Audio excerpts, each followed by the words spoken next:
मैं दिल से इस बात को मानता हूँ। वही सरकार सबसे अच्छी होती है जो सबसे कम राज, जो सबसे कम शासन या सबसे कम गवर्न करती है। और मैं चाहता हूँ कि ये बात जल्दी और पूरे तरीके से सच हो जाए। अगर इसको पूरा फॉलो किया जाए तो ये बात बनती है जिसमें मैं भी विश्वास रखता हूँ कि वही सरकार सबसे अच्छी होती है जो बिल्कुल भी राज नहीं करती, बिल्कुल भी शासन नहीं करती। और जब लोग इसके लिए तैयार होंगे तब ऐसी ही सरकार उनके पास होगी। सरकार बस एक जुगाड़ है, लेकिन ज़्यादातर सरकारें आमतौर पे और सभी कभी कभी बेकार ही होती हैं। जिस तरह एक स्टैंडिंग आर्मी यानी परमानेंट फौज के खिलाफ कई बड़े और सही आरोप लगाए गए हैं, वही आरोप आखिर में एक स्टैंडिंग गवर्नमेंट यानी लगातार चलने वाली सरकार पर भी लग सकते हैं। स्टैंडिंग आर्मी सिर्फ स्टैंडिंग गवर्नमेंट का एक हिस्सा है। सरकार खुद एक ऐसा तरीका है जो लोगों ने अपनी इच्छा पूरी करने के लिए चुना है, लेकिन लोग इसके जरिए कुछ कर पाएं उससे पहले ही ये बिगाड़ दी जाती है या गलत काम में लगा दी जाती है।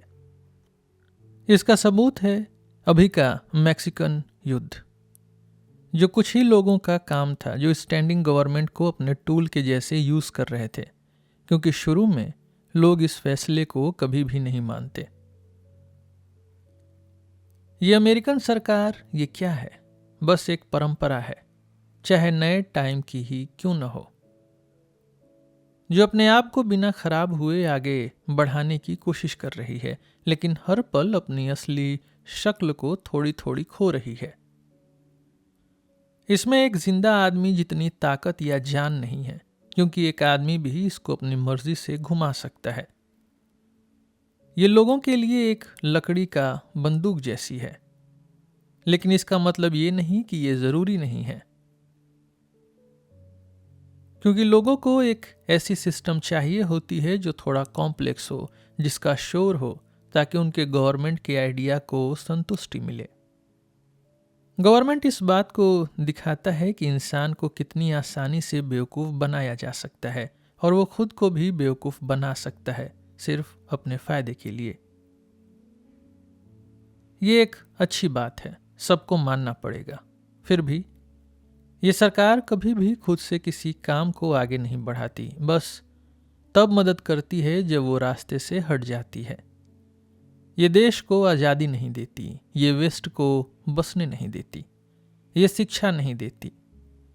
जो कुछ भी अचीव हुआ है वो अमेरिकन लोगों की अपनी पर्सनैलिटी के कारण हुआ है, और अगर कभी कभी सरकार बीच में ना आती तो और भी ज़्यादा होता। सरकार एक जुगाड़ है जिसके जरिए लोग बस चाहते हैं कि एक दूसरे को अकेला छोड़ दिया जाए। और जैसे पहले बोला गया, जब ये जुगाड़ सबसे सही काम करता है तब लोगों को ये सबसे कम तंग करता है। व्यापार और बिजनेस अगर वो इंडिया रबर जैसे फ्लेक्सिबल ना होते तो कभी भी उन रुकावटों को पार नहीं कर पाते जो लॉ मेकर्स उनके रास्ते में लगाते रहते हैं। और अगर हम उन लॉ मेकर्स को सिर्फ उनके काम के असर से जज करें, उनके इरादों से नहीं, तो उन्हें उन शरारती लोगों के साथ रखा जाएगा जो रेल ट्रैक पे रुकावटें लगाते हैं। लेकिन एक नागरिक के रूप में और प्रैक्टिकल सोच के साथ उन लोगों से अलग जो खुद को नो गवर्नमेंट वाले कहते हैं, मैं तुरंत नो गवर्नमेंट नहीं चाहता, मैं तुरंत एक बेहतर सरकार चाहता हूँ। हर आदमी को बताना चाहिए कि कौन सी सरकार उसका सम्मान जीत सकती है, और वही एक पहला कदम होगा उस सरकार को पाने के लिए। आखिर में जो असली वजह है कि जब पावर लोगों के हाथ में होती है तो मेजोरिटी को रूल करने दिया जाता है, और वो काफ़ी देर तक रूल करते रहते हैं। वो ये नहीं कि वो हमेशा सही होते हैं, या ये कि ये माइनॉरिटी को फेयर लगता है, बल्कि इसलिए होता है क्योंकि उनकी फिजिकल ताकत ज़्यादा होती है। लेकिन एक ऐसी सरकार जहां मेजोरिटी हर बार रूल करे, वो इंसाफ पर आधारित नहीं हो सकती, चाहे इंसान जितना भी समझ सके। क्या ऐसी सरकार नहीं हो सकती जहां मेजोरिटी सही गलत का फैसला न करे, बल्कि कॉन्शियस यानी अंतरात्मा करे? जहां मेजोरिटी सिर्फ उन सवालों का फैसला करे जहां जुगाड़ का रूल लगता हो। क्या किसी नागरिक को कभी भी एक सेकंड के लिए भी अपनी अंतरात्मा को कानून के हवाले कर देना चाहिए? तो फिर हर आदमी के पास अंतरात्मा क्यों होती है? मुझे लगता है कि हमें पहले इंसान बनना चाहिए, बाद में किसी सरकार के सब्जेक्ट। कानून का इतना रिस्पेक्ट बनाना जरूरी नहीं जितना कि सही का रिस्पेक्ट होना चाहिए। मेरी सिर्फ वही जिम्मेदारी है जो मैं कभी भी सही समझकर पूरी कर सकता हूं। यह बात सही है कि एक कंपनी के पास कोई कॉन्शियस नहीं होती, लेकिन अगर उस कंपनी में जो लोग हैं उनके पास कॉन्शियस हो तो फिर वो कंपनी भी कॉन्शियस वाली बन जाती है। कानून ने कभी किसी इंसान को ज्यादा इंसाफ पसंद नहीं बनाया और उसके प्रति रिस्पेक्ट के चक्कर में अच्छे लोग भी रोज रोज नाइंसाफी के एजेंट बन जाते हैं। कानून का कुछ ज्यादा ही रिस्पेक्ट रखने का एक आम और नेचुरल नतीजा ये होता है कि आप देखोगे एक लाइन में सोल्जर्स, कर्नल, कैप्टन, कॉर्पोरल, जवान, पाउडर मंकीज, सब लोग एकदम सही ऑर्डर में पहाड़ों और घाटियों में मार्च करते हुए वॉर के लिए जा रहे हैं, अपनी मर्जी के खिलाफ। हाँ, अपनी समझ और अंतरात्मा के खिलाफ। और इसी वजह से उनका चलना और भी भारी लगता है और दिल तेज धड़कने लगता है। उनको कोई शक नहीं कि जो काम वो कर रहे हैं वो बहुत ही खराब काम है। वो सब शांति चाहने वाले लोग हैं। तो अब सोचिए, ये लोग क्या हैं? क्या ये इंसान हैं या फिर सिर्फ छोटी छोटी चलती फिरती तोपें और गोदाम हैं किसी भी बेईमान पावर वाले आदमी के लिए? जाइए और नेवी यार्ड के एक मरीन को देखिए। ऐसा आदमी जैसा कि अमेरिकन सरकार बना सकती है या फिर अपने काले जादू से एक आदमी को बना सकती है। एक ऐसा आदमी जो बस आदमी का एक साया है, एक याद, एक परछाई। एक जिंदा आदमी जो खड़ा है लेकिन लगता है जैसे जिंदा ही दफन कर दिया गया हो, हथियारों के साथ, जैसे अंतिम संस्कार के लिए तैयार हो। चाहे न कोई ढोल सुना हो न कोई अंतिम गीत। जब हम उसके लाश को दीवार तक ले गए, न किसी सिपाही ने अलविदा की गोली छोड़ी उस कब्र के ऊपर जहां हमने अपने हीरो को दफन दिया। ज्यादातर लोग सरकार की सेवा ऐसे करते हैं, आदमी बनकर नहीं बल्कि एक मशीन बनकर, सिर्फ अपना शरीर देकर। यही लोग स्टैंडिंग आर्मी होते हैं, मिलिशिया, जेलर, कांस्टेबल, पोजे कॉमिटेटस वगैरह। ज्यादा केसेस में उनकी सोच या मोरालिटी का कोई यूज ही नहीं होता। वो खुद को लकड़ी, मिट्टी और पत्थर के लेवल पे ले आते हैं और लकड़ी के आदमी भी शायद वही काम कर सकें। ऐसे लोग किसी भी इज्जत के लायक नहीं होते, जैसे कि घासें या मिट्टी का ढेर। उनकी वैल्यू सिर्फ उतनी ही होती है जितनी घोड़ों या कुत्तों की होती है। फिर भी ऐसे लोगों को आमतौर पे अच्छे नागरिक माना जाता है। दूसरे लोग जैसे ज्यादातर लॉ मेकर्स, पॉलिटिशियंस, लॉयर्स, धार्मिक गुरु और ऑफिसर लोग सरकार की सेवा सिर्फ अपने दिमाग से करते हैं। और क्योंकि वो मोरल फर्क नहीं समझ पाते, इसलिए वो शायद बिना जाने शैतान की भी सेवा कर सकते हैं, जैसे वो भगवान की कर रहे होते हैं। कुछ ही लोग जैसे हीरो, देशभक्त, बलिदान देने वाले, सुधारक, जो बड़े मतलब में आदमी होते हैं, सरकार की सेवा अपनी अंतरात्मा से भी करते हैं और इस वजह से उन्हें अक्सर सरकार से टकराना पड़ता है और सरकार उनके साथ अक्सर दुश्मनों जैसा बर्ताव करती है। एक समझदार आदमी सिर्फ एक आदमी के रूप में ही यूजफुल होता है और कभी भी अपने आप को मिट्टी बनने नहीं देता, जिसे हवा रोकने के लिए कोई छेद भर दिया जाए। वो काम तो उसकी मिट्टी कर देगी जब वो मर चुका होगा। मैं किसी भी राज्य का नौकर बनने के लिए नहीं बना, किसी के कंट्रोल में रहने के लिए नहीं, ना ही किसी का काम का आदमी बनने के लिए, ना किसी भी सरकार का हथियार बनने के लिए। जो आदमी अपने आप को पूरा दूसरों के लिए दे देता है वो उनको बेकार और खुदगर्ज लगता है, लेकिन जो आदमी सिर्फ थोड़ा सा अपने आप को देता है उसे ही लोग महान और दयालु बोलते हैं। आज के टाइम में एक आदमी को अमेरिकन सरकार के साथ कैसे बिहेव करना चाहिए? मेरा जवाब है, वो बिना शर्म के साथ उसका हिस्सा नहीं बन सकता। मैं एक सेकेंड के लिए भी उस पॉलिटिकल सिस्टम को अपनी सरकार नहीं मान सकता जो गुलामों की भी सरकार है। हर आदमी मान लेता है कि रिवॉल्यूशन का हक होता है, मतलब जब सरकार की जुल्म या निकम्मापन हद से ज्यादा हो जाए तो उसको मना करना और उसके खिलाफ खड़े होना सही है। लेकिन लगभग सभी लोग कहते हैं कि अभी ऐसा कुछ नहीं हो रहा। लेकिन उनका मानना है कि 1775 के रिवॉल्यूशन में ऐसा था। अगर कोई मुझसे कहे कि ये सरकार बुरी है क्योंकि ये कुछ विदेशी सामान पे टैक्स लगाती है, तो शायद मैं ज्यादा बवाल न मचाऊं, क्योंकि मैं उन चीजों के बिना भी जी सकता हूं। हर मशीन में फ्रिक्शन होता है। हो सकता है कि ये फ्रिक्शन उतना भला भी कर दे जितना नुकसान। वैसे भी इस बात पे ज्यादा हंगामा करना एक बड़ा नुकसान है। लेकिन जब फ्रिक्शन ही मशीन बन जाए और जब जुल्म और लूट एक सिस्टम के थ्रू किए जाए, तब मैं कहता हूं ऐसी मशीन हमें नहीं चाहिए। सीधी बात, जब एक देश जिसका कहना है कि यह आजादी का घर है और वो चाहता है कि जनता गुलाम हो और एक पूरा देश बिना वजह एक फॉरेन आर्मी के थ्रू कब्जा लिया जाए और मिलिट्री कानून लगा दिया जाए, तब मुझे लगता है कि ईमानदार लोगों के लिए रिबेलियन और रिवॉल्यूशन करना जल्दी का नहीं बल्कि अभी का काम है। जो बात इस जिम्मेदारी को और अर्जेंट बनाती है वो ये है कि जिसका कब्जा हो रहा है वो देश हमारा नहीं है, लेकिन जो आर्मी कब्जा कर रही है वो हमारी है। पले, जो कई लोगों के लिए मोरल बातों में अथॉरिटी है, अपने duty of submission to civil government वाले चैप्टर में कहते हैं कि हर सिविल ऑब्लिगेशन सिर्फ जुगाड़, सिर्फ एक्सपीडेंसी पे बेस्ड है।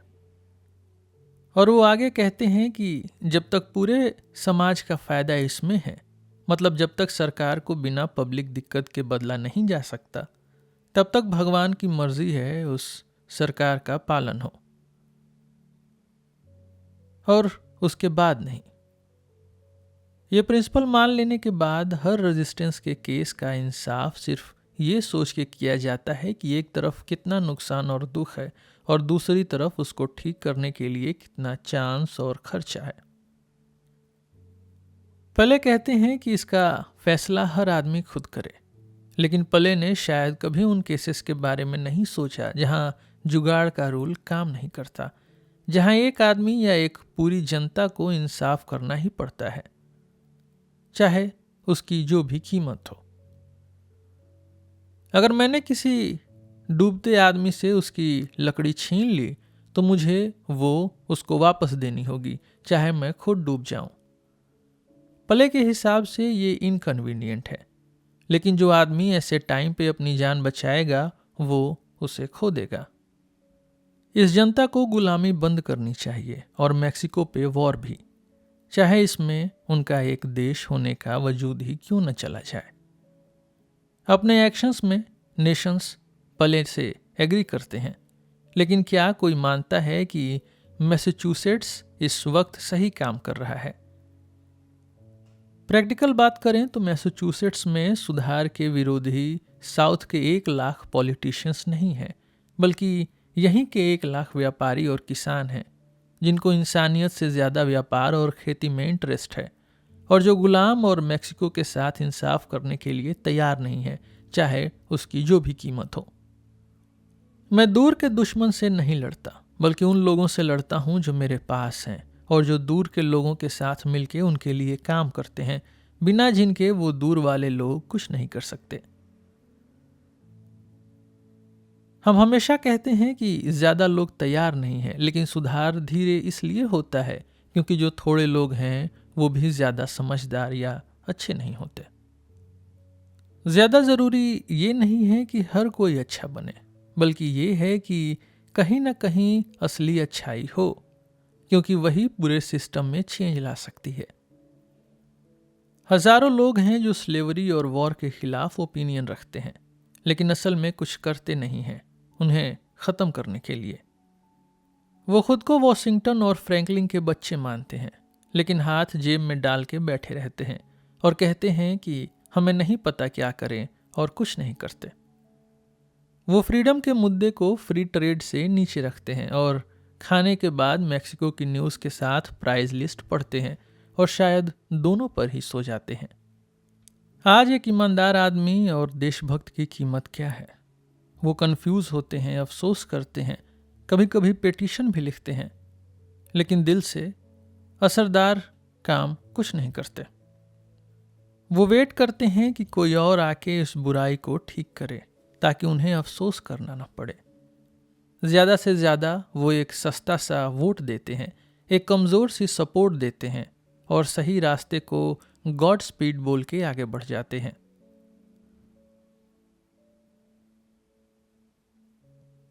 नौ 999 लोग वर्चू के सपोर्टर होते हैं और सिर्फ एक होता है जो सच में वर्चुअस होता है। लेकिन असली मालिक से डील करना आसान है।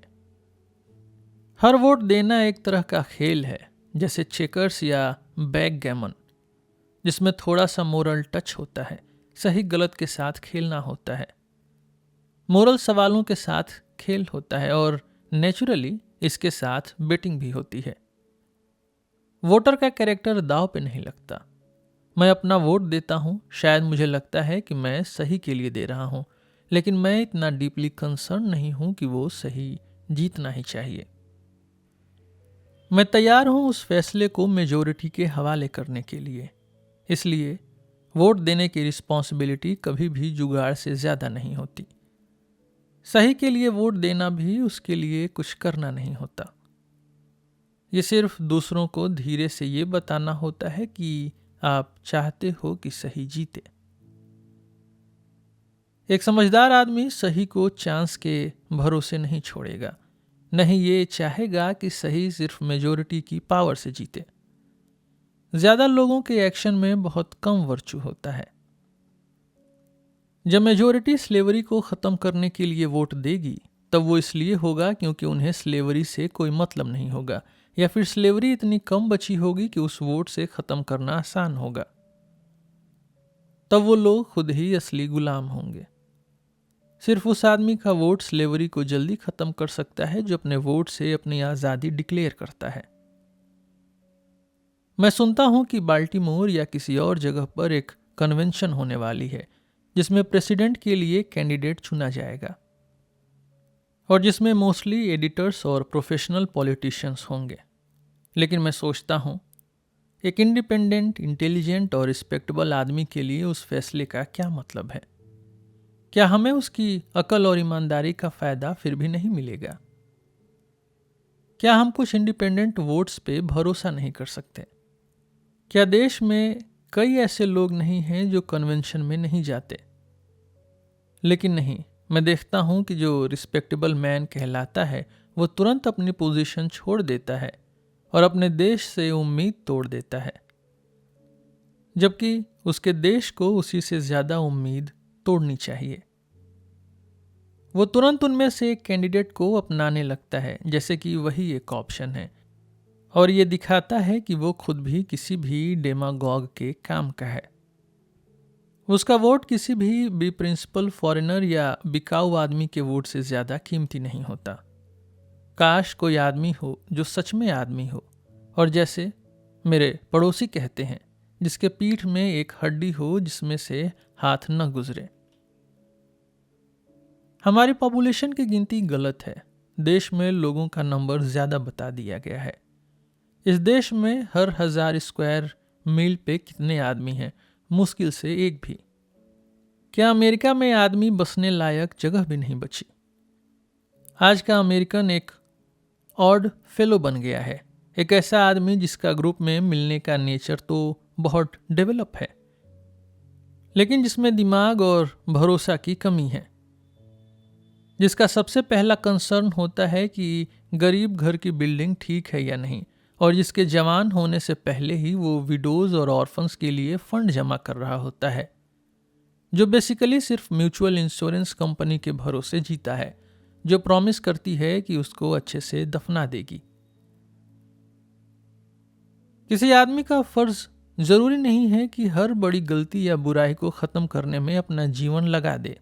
हो सकता है उसके और भी काम हो जो वो करे, लेकिन उसका फर्ज ये तो जरूर है कि वो उस बुराई से अपने हाथ धोए, और अगर वो उसके बारे में सोचता भी नहीं तो कम से कम उसका सपोर्ट तो न दे।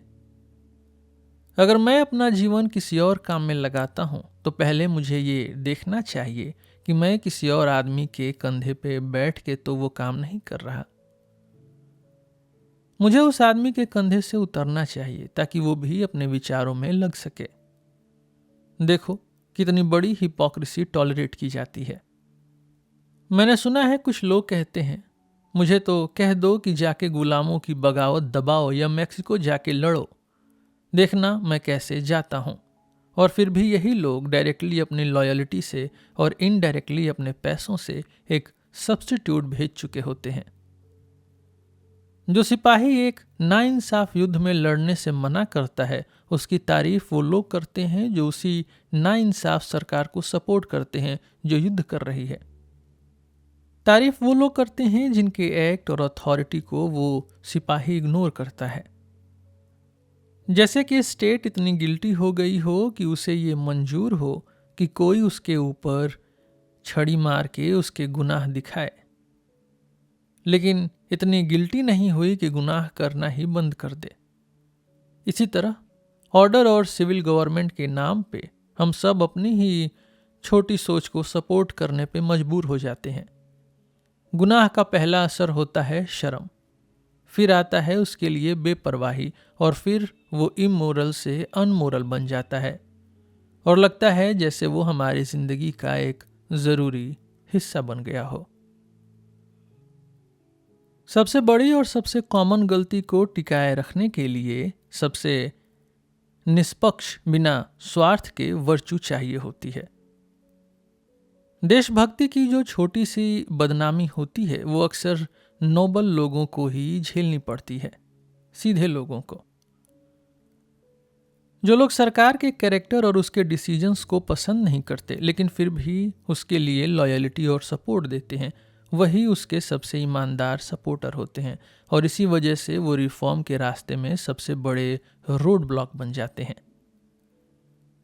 कुछ लोग स्टेट से डिमांड कर रहे हैं कि यूनियन तोड़ दिया जाए, प्रेसिडेंट के हुक्म को इग्नोर कर दिया जाए, तो वो खुद ही क्यों नहीं तोड़ देते, अपना कनेक्शन स्टेट के साथ और उसके ट्रेजरी में अपना पैसा देना बंद कर देते। क्या उनका रिश्ता स्टेट के साथ वही नहीं है जो स्टेट का यूनियन के साथ है? और क्या वही वजह जिसने स्टेट को यूनियन के खिलाफ खड़े होने से रोका, उन्हीं वजहों ने इन लोगों को स्टेट के खिलाफ खड़े होने से नहीं रोका?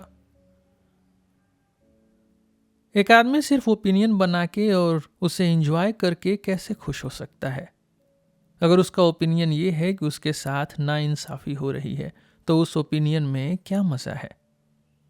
अगर आपका नेबर आपसे $1 चुरा ले, तो आप सिर्फ इतना जानकर या कहकर या उससे पिटीशन करके सेटिस्फाई नहीं होते, आप तुरंत कुछ सॉलिड स्टेप लेते हो पूरा पैसा वापस लेने के लिए और इंश्योर करते हो कि दोबारा ऐसा न हो।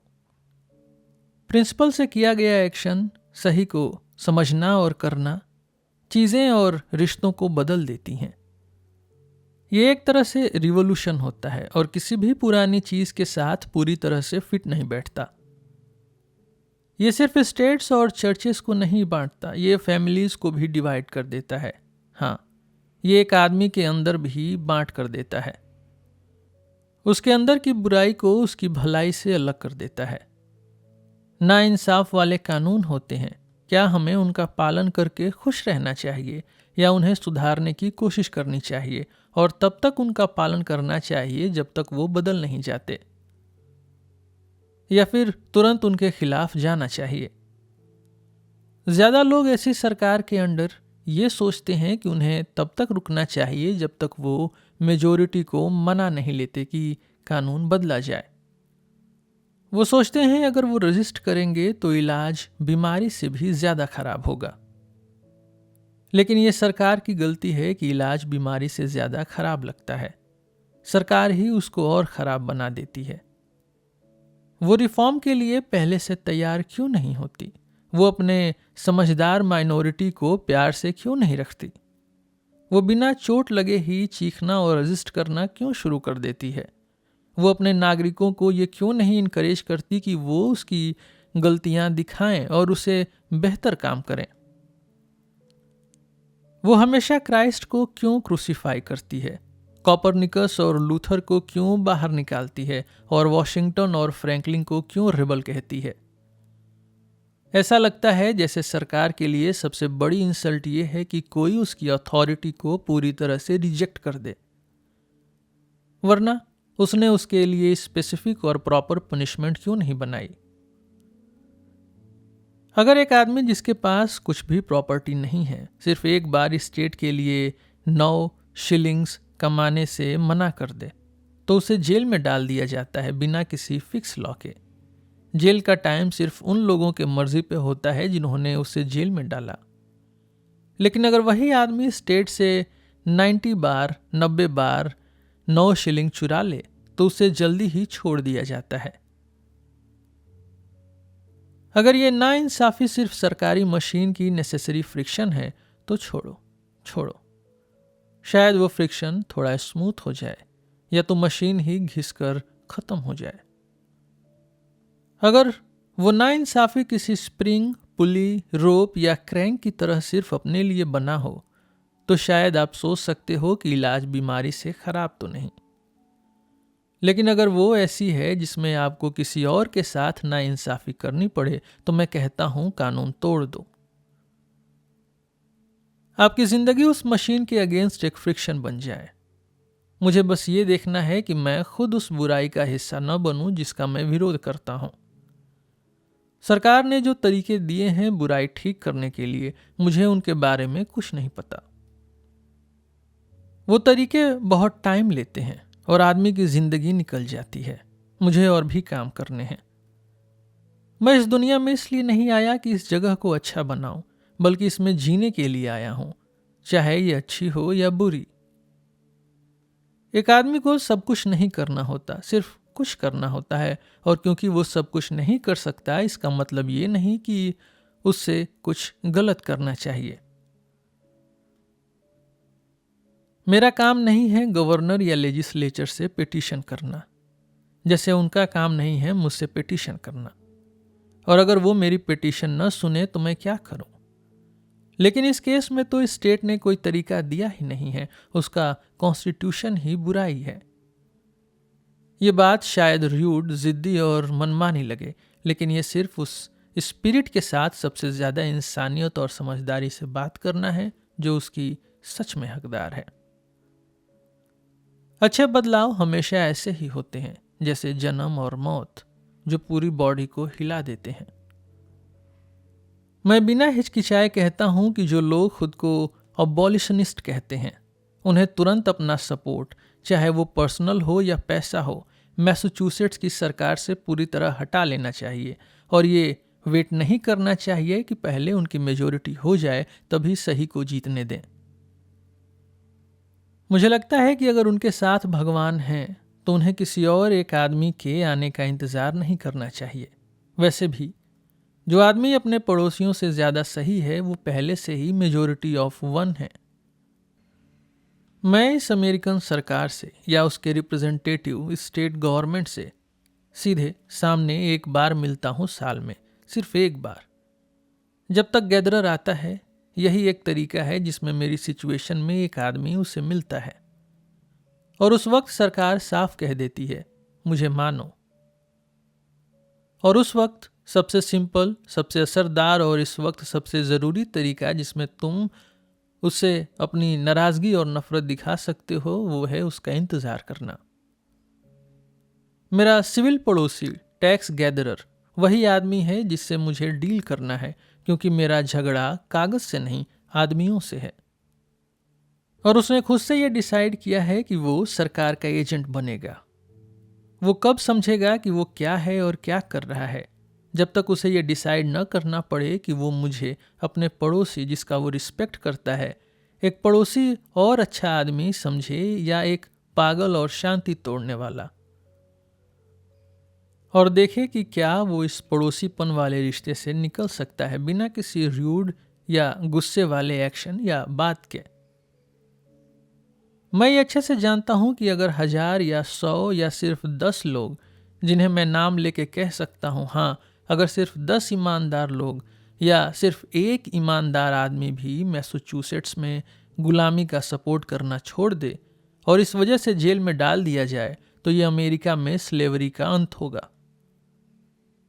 क्योंकि ये मैटर नहीं करता कि शुरुआत कितनी छोटी लगती है, जो काम एक बार अच्छे से हो गया वो हमेशा के लिए हो गया। लेकिन हम ज्यादा पसंद करते हैं उसके बारे में बात करना। हम कहते हैं यही हमारा काम है। रिफॉर्म कई अखबारों को चलाता है लेकिन एक भी आदमी को नहीं।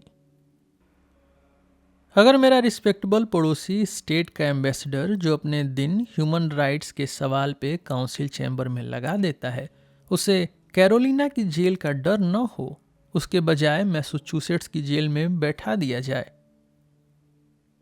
उस स्टेट में जो स्लेवरी का पाप अपने सिस्टर स्टेट पे थोपना चाहती है, लेकिन अभी उसके पास सिर्फ एक मेहमान नवाजी की कमी का रीज़न है झगड़े के लिए, तो लेजिस्लेचर अगले विंटर तक इस टॉपिक को इग्नोर नहीं कर सकता। एक ऐसी सरकार के नीचे जो किसी को भी नाइंसाफी से जेल में डालती है, एक इंसाफ पसंद आदमी की सही जगह भी जेल ही है। आज के टाइम में मैसाचुसेट्स ने अपने सबसे ज़्यादा आज़ाद और उम्मीद वाले लोगों के लिए सिर्फ जेल ही बनाई है, जहां वो उन्हें बाहर डाल देती है अपने एक्शन से, जैसे वो खुद अपने प्रिंसिपल से सिस्टम के बाहर हो चुके हैं। वही जगह है जहां एक भागा हुआ गुलाम या पैरोल पर छोटा मैक्सिकन प्रिजनर या एक इंडियन जो अपनी जाति के साथ हुए जुल्म की बात करने आया है, उन्हें उन लोगों को वहां मिलना चाहिए, उस अलग जगह पर, लेकिन ज़्यादा आज़ाद और इज्जत वाली जगह पर, जहां स्टेट उन लोगों को रखती है जो उसके साथ नहीं है बल्कि उसके खिलाफ हैं। एक स्लेव स्टेट में वही एक घर है जहां एक फ्री आदमी इज्जत से रह सकता है। अगर कोई सोचता है कि जेल में उनका इन्फ्लुएंस खत्म हो जाएगा और उनकी आवाज़ स्टेट तक नहीं पहुंच पाएगी और वो स्टेट के अंदर के दुश्मन की तरह नहीं रहेंगे, तो वो नहीं जानते कि सत्य गलत से कितना ज्यादा ताकतवर होता है। और वो आदमी जो थोड़ा सा खुद पे जुल्म झेल चुका हो, वो नाइंसाफी से कितनी शिद्दत से लड़ सकता है।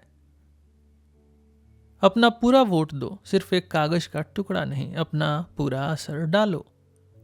जब माइनॉरिटी मेजोरिटी की तरफ बिहेव करती है तब उसकी कोई पावर नहीं होती, तब वो माइनॉरिटी भी नहीं होती। लेकिन जब वो अपना पूरा वजन डालती है तब उसे कोई नहीं रोक सकता। अगर चॉइस ये हो कि सभी इंसाफ पसंद लोगों को जेल में डाल दिया जाए या फिर वॉर और स्लेवरी छोड़ दी जाए, तो स्टेट सोचने में एक सेकंड नहीं लगाएगा कि क्या चूज करें। अगर 1000 लोग इस साल अपने टैक्स बिल न भरें तो ये कोई वायलेंट या ब्लडी एक्शन नहीं होगा, जैसे कि टैक्स भरना होगा, जिसे स्टेट वायलेंस करे और निर्दोष खून बहाए। ये असल में एक शांत रिवॉल्यूशन की डिफिनीशन है, अगर ऐसी कोई चीज़ पॉसिबल हो। अगर टैक्स गैदरर या कोई भी पब्लिक ऑफिसर मुझसे पूछे, जैसे एक ने पूछा था, लेकिन मैं क्या करूं, तो मेरा जवाब होगा, अगर तुम्हें सच में कुछ करना है तो अपना पोस्ट छोड़ दो। जब एक सिटीजन अपना एलिजेंस रिफ्यूज करता है और एक ऑफिसर अपना ऑफिस छोड़ देता है, तब रिवॉल्यूशन पूरी होती है। और मान लो कि खून बहे, क्या ऐसे भी खून नहीं बहता जब किसी की कॉन्शियंस चोट खाती है? उस चोट से आदमी का असली आदमीपन और उसकी अमर आत्मा निकल जाती है और वो हमेशा के लिए मर जाता है। मैं वो खून अभी बहते देख रहा हूं। मैंने ये सोचा है कि ऑफेंडर को जेल भेजना ज्यादा बेहतर है उसकी चीजें छीन लेने से। हाँ, दोनों काम एक ही काम करते हैं, क्योंकि जो लोग सबसे ज्यादा सच बोलते हैं और इसलिए किसी भी गंदी सरकार के लिए सबसे ज़्यादा खतरनाक होते हैं।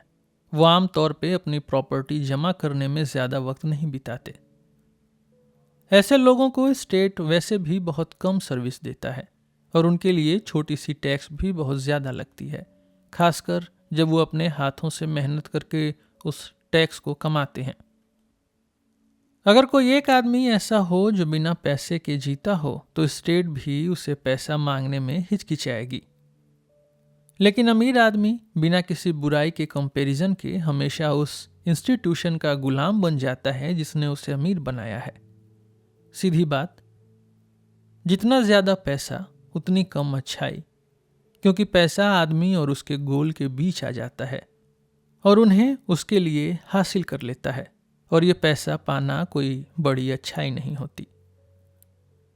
पैसा उन सवालों को चुप करा देता है जिनका जवाब उसे देना पड़ता, जबकि वो सिर्फ एक नया सवाल लाता है, वो भी मुश्किल और बेकार, कि इस पैसे को कैसे खर्च करें।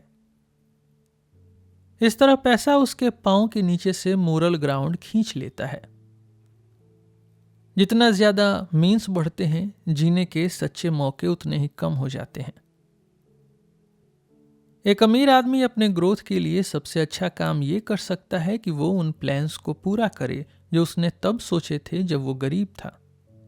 क्राइस्ट ने हेरोडियंस को उसकी सोच के हिसाब से जवाब दिया, ट्रिब्यूट मनी दिखाओ, उसने कहा, और एक आदमी ने अपनी जेब से एक पेनी निकाला।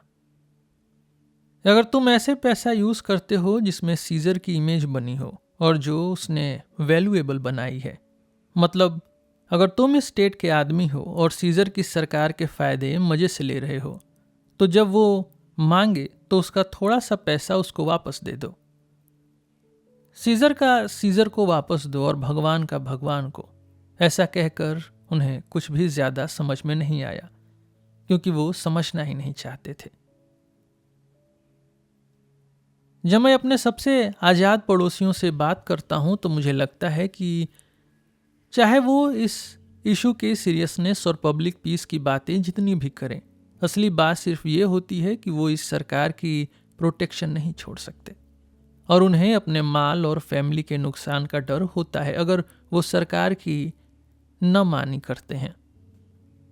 मेरे लिए, मैं ये सोचना भी पसंद नहीं करता कि मैं कभी स्टेट की प्रोटेक्शन पे डिपेंडेंट हूँ।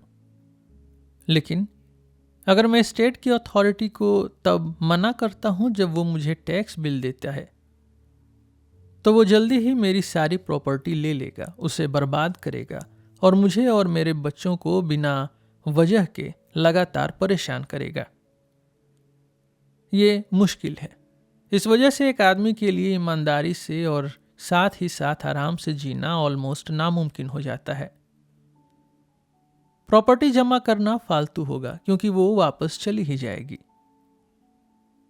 तुम्हें कहीं किराए पे रहना होगा या जमीन पे बस जाना होगा, छोटी सी फसल उगानी होगी और उसे जल्दी ही खत्म कर लेना होगा।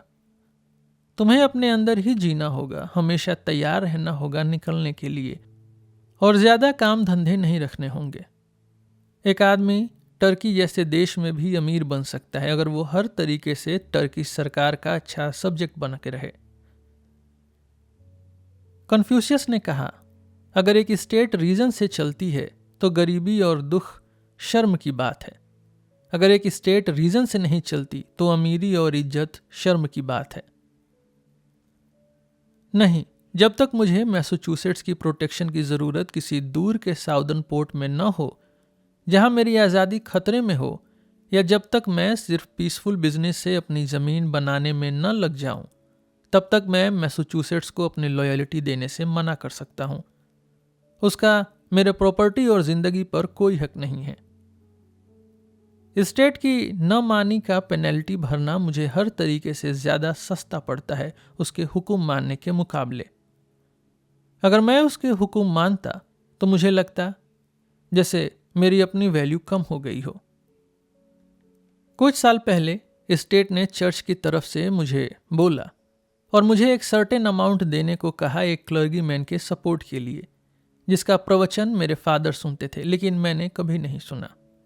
दे दो पैसे, उसने कहा, वरना जेल में बंद कर दिया जाएगा। मैंने देने से मना कर दिया, लेकिन बदकिस्मती से किसी और ने वो पैसा दे दिया। मुझे समझ नहीं आया कि स्कूल मास्टर से पैसा क्यों लिया जा रहा है, प्रिस्ट के सपोर्ट के लिए, और प्रिस्ट से स्कूल मास्टर के लिए क्यों नहीं, क्योंकि मैं स्टेट का स्कूल मास्टर नहीं था। मैं अपना खर्चा लोगों की मर्जी से दिया गया सब्सक्रिप्शन से चलाता था। मुझे समझ नहीं आया कि लाइजियम अपना टैक्स बिल क्यों नहीं भेज सकता, और चर्च की तरह स्टेट उसके डिमांड को सपोर्ट क्यों नहीं करता। लेकिन सेलेक्टमैन के कहने पर मैंने लिखित में कुछ ऐसा कह दिया, सब लोग जान लें कि मैं हेनरी थ्रो किसी भी ऐसी सोसाइटी का मेंबर नहीं बनना चाहता जिसमें मैंने खुद शामिल होने का डिसीजन न लिया। यह पेपर मैंने टाउन क्लर्क को दे दिया और उसके पास वो अब भी है। जब स्टेट ने यह जान लिया कि मैं उस चर्च का मेंबर नहीं बनना चाहता, तब से उसने मुझसे कभी वैसा डिमांड नहीं किया। हाँ, पहली बार उसने कहा था कि उसको तो वही एज्यूम करना होगा जो पहले से प्रिज्यूम किया गया था। अगर मुझे पता होता कैसे नाम लिखने हैं तो मैं तभी उन सभी सोसाइटी से ऑफिशियली अलग हो जाता जिनके साथ मैंने कभी नाम नहीं जोड़ा। लेकिन मुझे ये नहीं पता था कि उनका कंप्लीट लिस्ट मिलेगा कहाँ। मैंने 6 साल से पोल टैक्स नहीं दिया। एक बार इस वजह से मुझे एक रात के लिए जेल में डाला गया, और जब मैं वहां खड़ा था, मोटी पत्थर की दीवारें देख रहा था, 2-3 फुट मोटी लकड़ी और लोहे का दरवाजा 1 फुट मोटा, और लोहे की जाली जिसमें से रोशनी छन कर आती थी, तो मैं ये सोचकर हैरान हो गया कि यह सिस्टम कितना बेकाम है, जो मुझे ऐसे ट्रीट करता है जैसे मैं सिर्फ मांस, खून और हड्डियां हूं जिसे बंद किया जा सकता है। मैं हैरान था कि उसने सोचा भी कैसे कि ये बेस्ट यूज है मेरा, और कभी ये नहीं सोचा कि वो मेरे काम का किसी और तरीके से फायदा ले सकता है। मैंने देखा कि अगर मेरे और मेरे गांव वालों के बीच एक पत्थर की दीवार है, तो उनके आज़ाद होने से पहले उनके लिए एक और ज़्यादा मुश्किल दीवार है चढ़ने या तोड़ने के लिए। मैं एक पल के लिए भी बंद महसूस नहीं कर रहा था, और वो दीवारें सिर्फ पत्थर और सीमेंट का वेस्ट लग रही थी। मुझे लगा जैसे सिर्फ मैंने ही अपना टैक्स पूरा चुका दिया हो। उन्हें यही समझ नहीं आ रहा था कि मुझे ट्रीट कैसे करें। वो उस आदमी की तरह बिहेव कर रहे थे जो बदतमीज होता है। हर धमकी और हर तारीफ में कोई न कोई गड़बड़ थी। उन्हें लगता था कि मेरा सबसे बड़ा मकसद सिर्फ उस पत्थर की दीवार के दूसरी तरफ खड़ा रहना है। मैं मुस्कुराए बिना नहीं रह सका जब मैंने देखा कि वो कितने मेहनत से दरवाजा लॉक कर रहे थे मेरी सोच पे, जो बिना किसी रुकावट के उनके पीछे पीछे बाहर आ जा रही थी, और वही मेरी सोच उनके लिए सबसे डेंजरस थी।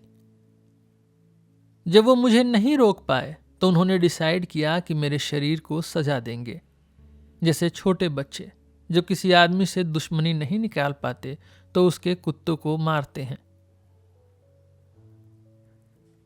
मैंने देखा कि स्टेट आधी समझ वाला है, डरपोक है, जैसे कोई अकेली औरत जो चांदी के चम्मच संभाल रही हो और उसे ये भी नहीं पता कि उसके दोस्त कौन है और दुश्मन कौन। और वहां मैंने अपना बचा खुचा रिस्पेक्ट उसके लिए खो दिया और उसके लिए सिर्फ दया महसूस की। स्टेट कभी भी किसी आदमी के दिमाग या उसकी मोरालिटी के सामने खड़ा नहीं होता। वो सिर्फ उसके शरीर के सामने आता है, उसकी सेंसेस के सामने। स्टेट के पास ज्यादा अकल या ईमानदारी नहीं होती, उसके पास सिर्फ ज्यादा फिजिकल पावर होती है। मैं इस दुनिया में जबरदस्ती से जीने के लिए पैदा नहीं हुआ हूं। मैं अपने तरीके से सांस लूंगा। चलो देखते हैं कौन ज्यादा स्ट्रांग है। किसी भी भीड़ के पास कौन सी पावर होती है। वो सिर्फ तब मुझे फोर्स कर सकते हैं जब वो मुझसे ज्यादा ऊंचे कानूनों को मानते हों। वो मुझे अपने जैसे बनाने के लिए फोर्स करते हैं। मैंने कभी नहीं सुना कि किसी आदमी को दूसरे लोगों की भीड़ ने उसका तरीका बदलने के लिए फोर्स किया हो। वैसी जिंदगी क्या जिंदगी होगी? जब मैं एक सरकार से मिलता हूं जो मुझसे कहती है अपना पैसा दे दो या अपनी जान, तो मैं क्यों जल्दी से पैसा दे दूं? हो सकता है वो मुश्किल में हो और उसे समझ ना आ रहा हो कि क्या करे। मैं उसकी मदद नहीं कर सकता। उसे अपनी मदद खुद करनी होगी, जैसे मैं करता हूं। इस बात का रोना नहीं रो सकते। मैं सोसाइटी के मशीन को स्मूथ चलाने का जिम्मेदार नहीं हूं। मैं इंजीनियर का बेटा नहीं हूं। मैं ये समझता हूं कि जब एक एकॉर्न और चेस्टनट साइड बाय साइड गिरते हैं तो दोनों अपने अपने तरीके से बढ़ते हैं और अपना अपना नेचर फॉलो करते हैं। जब तक एक हो सकता है दूसरे को ढक न ले या मिटा न दे। अगर एक पौधा अपने नेचर के अनुसार नहीं जी सकता तो वो मर जाता है, और आदमी भी। जेल में वो रात नई थी और काफी इंटरेस्टिंग भी। जब मैं अंदर गया तो वहां के प्रिजनर सिर्फ शर्ट पहने हुए जेल के गेट पे बैठ के बातें कर रहे थे और शाम की हवा का मजा ले रहे थे।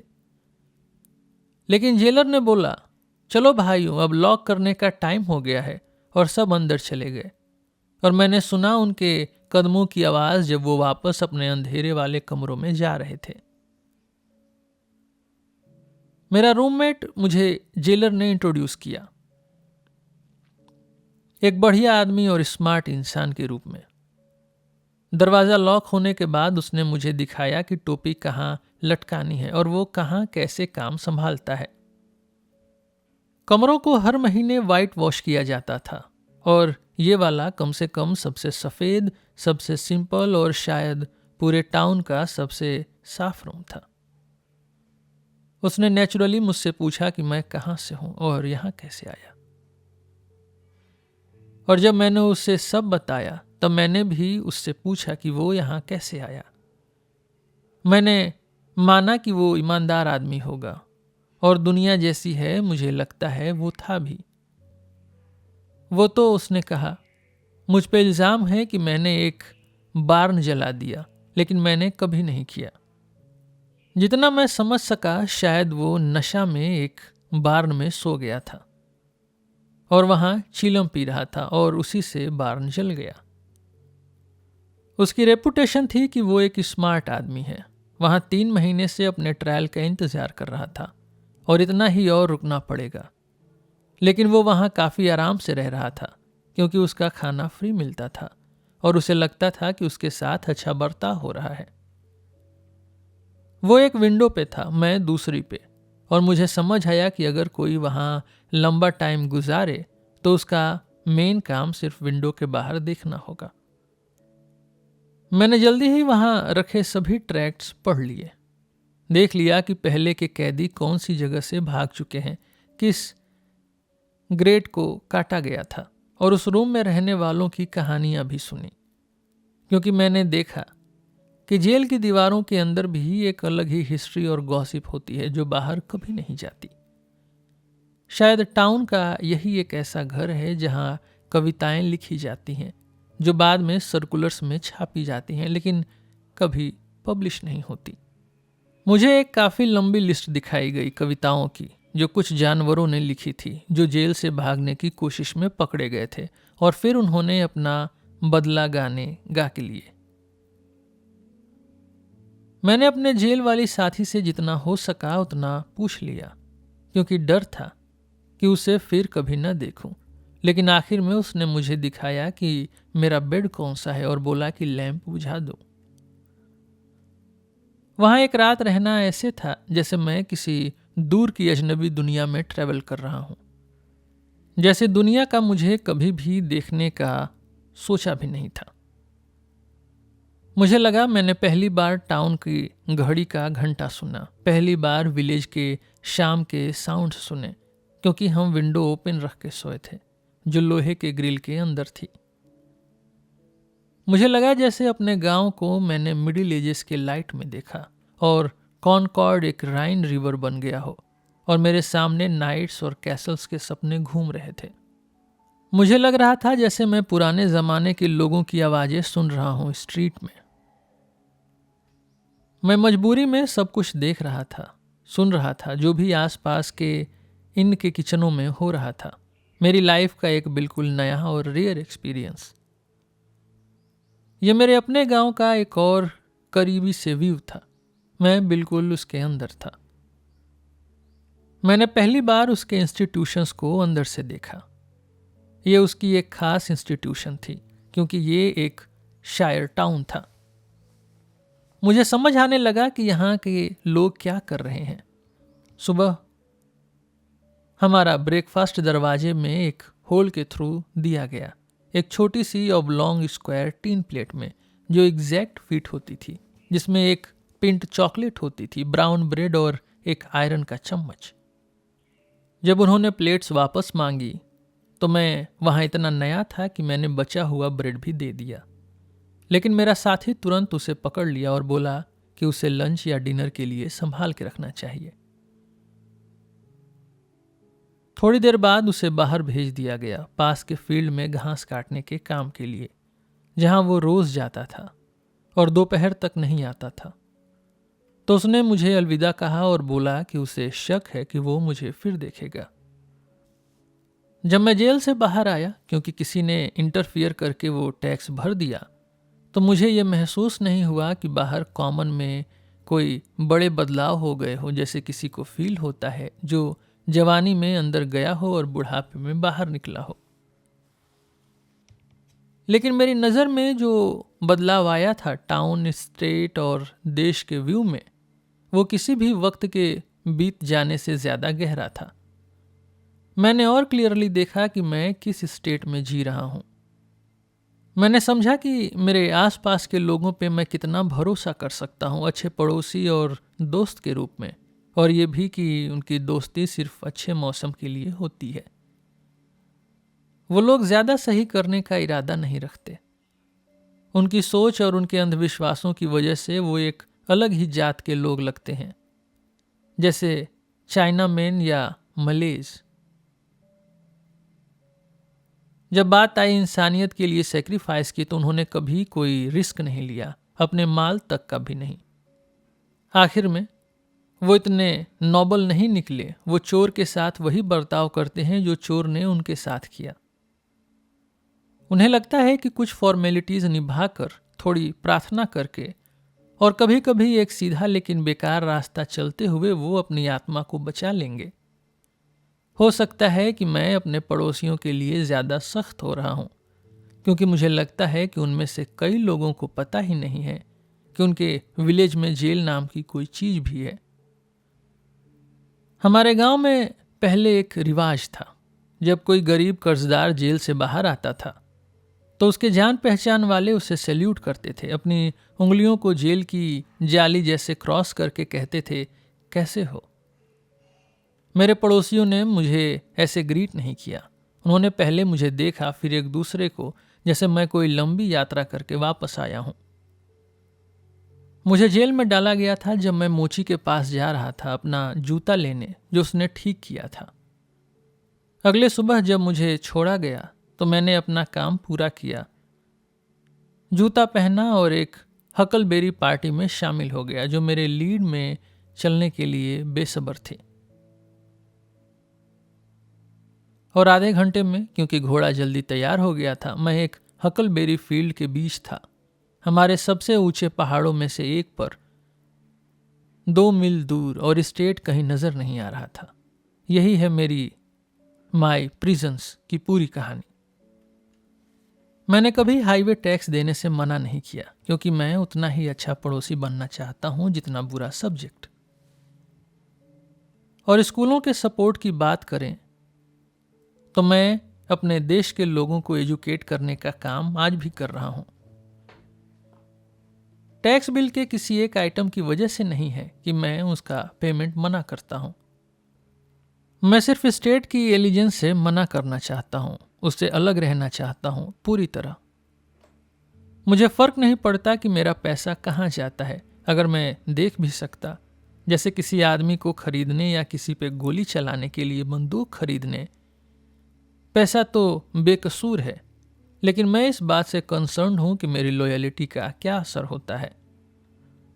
असल में मैं चुपचाप अपने तरीके से स्टेट के साथ वॉर डिक्लेयर करता हूं, फिर भी जो फायदा उठा सकता हूं उससे वो उठा लेता हूं, जैसे ऐसे मामले में लोग करते हैं। अगर दूसरे लोग मेरे लिए टैक्स भर देते हैं स्टेट के प्रति अपनी सिंपैथी के चलते, तो वो वही करते हैं जो वो पहले अपने केस में कर चुके हैं, या फिर वो स्टेट से भी ज्यादा बड़ी नाइंसाफी को सपोर्ट करते हैं। अगर वो किसी व्यक्ति के लिए गलत सोच के चलते टैक्स भरते हैं उसकी प्रॉपर्टी बचाने के लिए या उसे जेल जाने से रोकने के लिए, तो वो इस बात पे ढंग से नहीं सोच रहे हैं कि उनके पर्सनल फीलिंग्स पब्लिक गुड के काम में कितना इंटरफियर कर रहे हैं। तो अभी के लिए यही मेरी पोजीशन है। लेकिन ऐसे मामले में किसी को भी अपने एक्शन पे कंट्रोल रखना चाहिए ताकि वो जिद या दूसरों की ओपिनियन की चिंता में कुछ गलत न कर बैठे। उसे बस वही करना चाहिए जो उसका अपना है और उस वक्त के लिए सही है। कभी कभी मैं सोचता हूं, अरे ये लोग तो अच्छे हैं, बस अनजान हैं।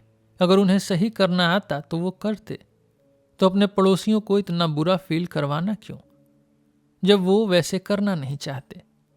लेकिन फिर मैं सोचता हूं, यह कोई वजह नहीं है कि मैं भी उनके जैसा बन जाऊं या दूसरों को और भी बड़ी तकलीफ से गुजरने दूं।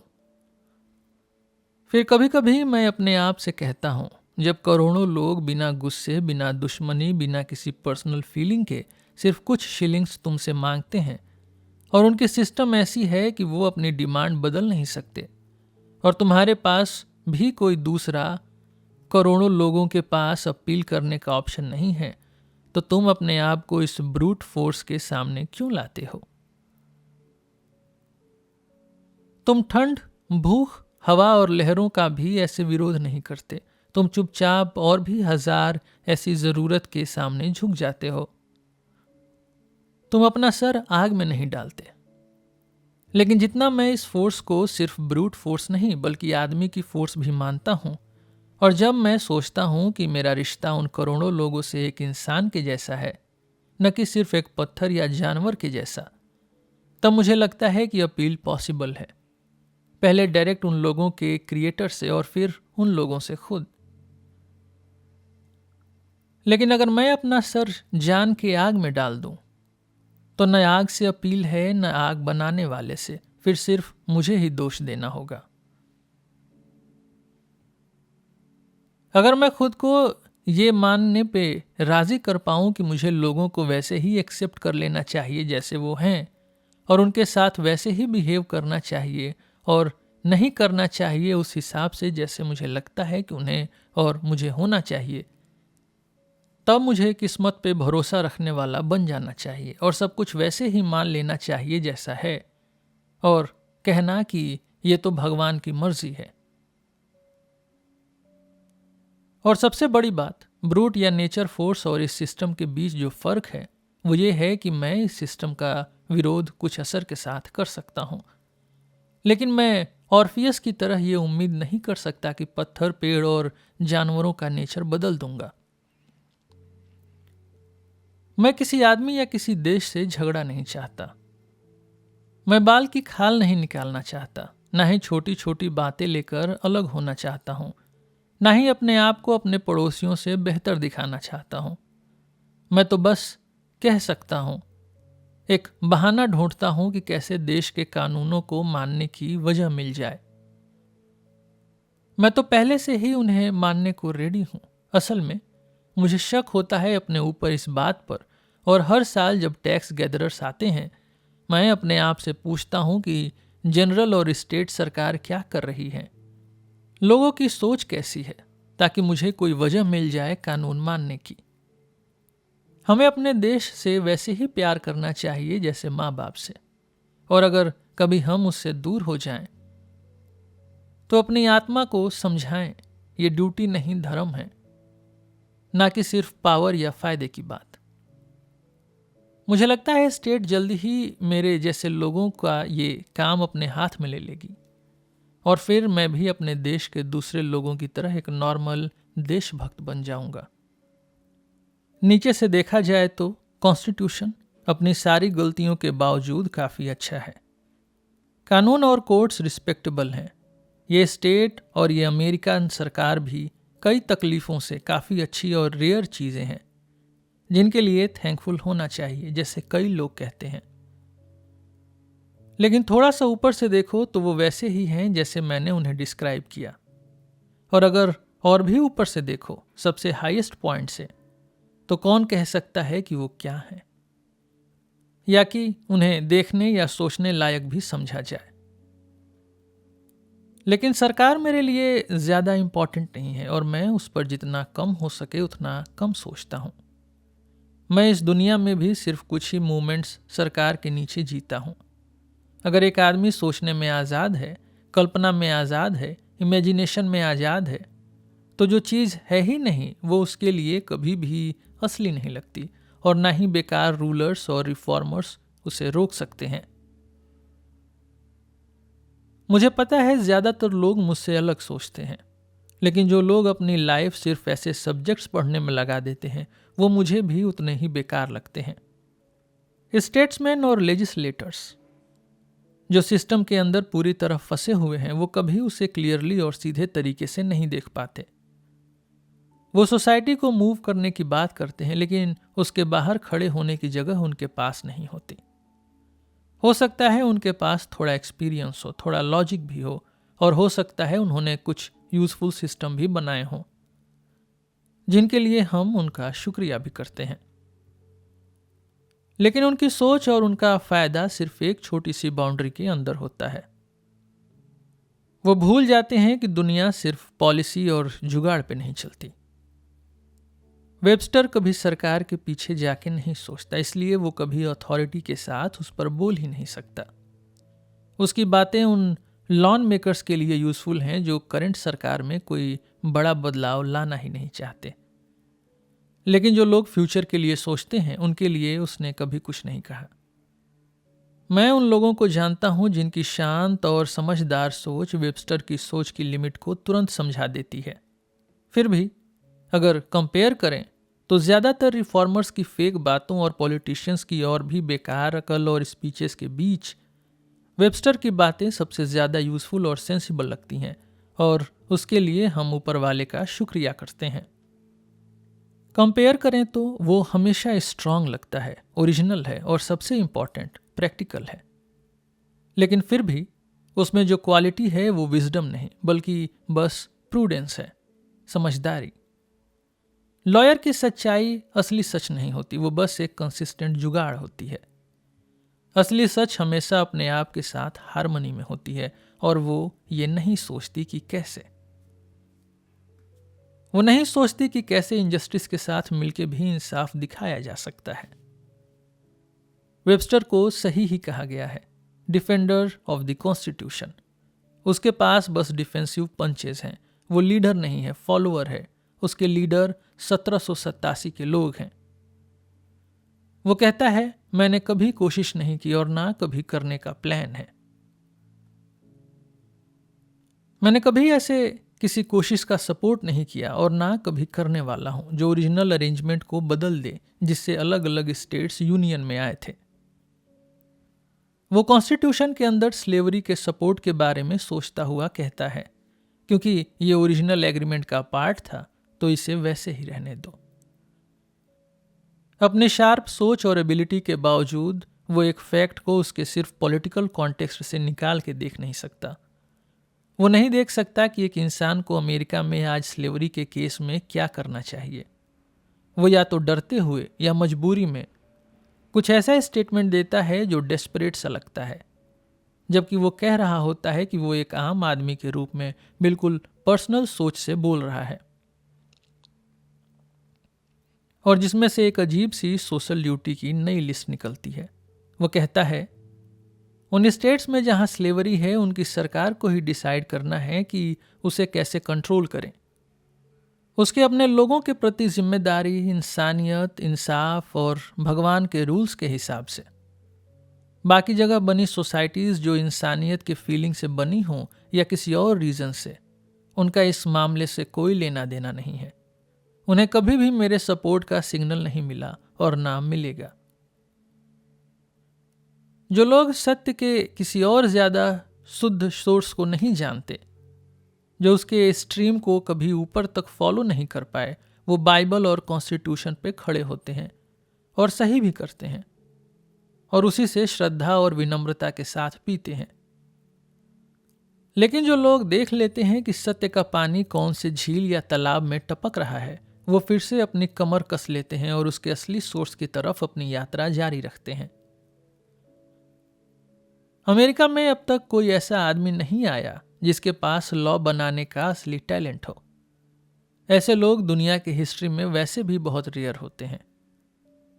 यहाँ हजारों की संख्या में ओरेटर्स, पॉलिटिशियंस और बोलने वाले अच्छे लोग हैं, लेकिन अभी तक वो वक्ता पैदा नहीं हुआ जो इस वक्त के मुश्किल सवालों का सही हल दे सके।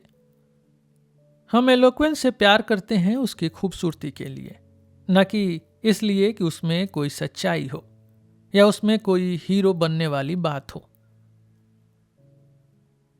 हमारे लॉ मेकर्स अभी तक ये नहीं समझ पाए हैं कि फ्री ट्रेड और फ्रीडम, यूनियन और ईमानदारी इनकी नेशन के लिए क्या असली वैल्यू है। उनके पास टैक्स और पैसा का मामले, व्यापार, फैक्ट्री और खेती के बेसिक सवालों के लिए भी कोई असली टैलेंट नहीं है। अगर हम सिर्फ कांग्रेस में बैठे लॉ मेकर्स के बेकार बोल बचन पर छोड़ दिए जाएं और लोगों के टाइमली एक्सपीरियंसेस और उनकी सच्ची शिकायतों से उनको करेक्ट न किया जाए, तो अमेरिका ज्यादा देर तक दुनिया के बीच अपनी इज्जत नहीं बचा पाएगा। 1800 साल हो गए, शायद मुझे कहने का हक नहीं। नई टेस्टिमेंट लिखी जा चुकी है, लेकिन आज तक ऐसा कोई लॉ बनाने वाला नहीं आया जिसके पास इतनी समझ और प्रैक्टिकल स्किल हो कि वो उस रोशनी का यूज करे जो न्यू टेस्टिमेंट ने कानून बनाने की साइंस पर डाली है। सरकार की जो पावर है वो भी जैसा कि मैं मानना चाहता हूं, मैं खुशी से उनकी बात मान लूंगा जो मुझसे ज्यादा जानते हैं और अच्छा कर सकते हैं, और कई बातों में उनकी भी जो न जानते हो न अच्छा कर सकते हैं। फिर भी उस पावर में अभी भी कुछ इम्प्यूरिटी है। अगर वो बिल्कुल इंसाफ वाली हो तो उसके पास गवर्नड लोगों का अप्रूवल होना चाहिए। मेरे शरीर और प्रॉपर्टी पर सरकार का कोई शुद्ध अधिकार नहीं हो सकता जब तक मैं वो उसे ना दूं। एक एब्सोल्यूट मोनार्की से लिमिटेड मोनार्की और लिमिटेड मोनार्की से डेमोक्रेसी तक का जो प्रोग्रेस है वो असली रिस्पेक्ट की तरफ बढ़ना है, एक एक इंडिविजुअल के लिए। एक चाइनीज फिलोसोफर भी इतना समझदार थे कि उन्होंने इंडिविजुअल को ही एम्पायर की नींव मानी।